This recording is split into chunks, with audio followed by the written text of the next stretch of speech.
Vianney fait partie des chanteurs français les plus populaires du moment. Depuis le début de l'année, alors qu'il continue la promotion de son album N'attendons pas, sorti en octobre 2020, l'actualité médiatique de l'artiste est plutôt chargée, entre ses débuts remarqués en tant que coach dans la 10e saison de The Voice ou sa participation prochaine aux Enfoirés pour la toute première fois ou encore dans les colonnes de Nous deux, le compagnon de la violoncelliste Catherine Robert, plutôt discret sur sa vie privée, s'est livré comme rarement sur sa famille. Il évoque notamment l'une des plus grandes déceptions de ses parents à son sujet et cela concerne son parcours professionnel.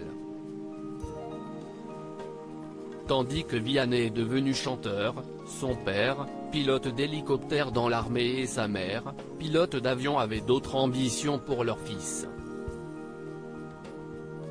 Ils auraient en effet souhaité que l'un de leurs fils embrasse la même carrière qu'eux, malheureusement ça n'a pas été le cas, si est-il la grande déception de mes parents. Aucun de leurs fils n'a choisi cette voie, a ainsi fait savoir l'interprète de Beau Papa. Vianney au cœur d'une polémique depuis qu'il occupe le fauteuil de coach dans The Voice. Vianney ne cesse de faire parler de lui mais pas forcément en bien. Après avoir versé quelques larmes sur un slam qui parle d'avortement, l'interprète de 30 ans s'est attiré les foudres d'associations LGBT+ le samedi 20 février dernier. La raison ?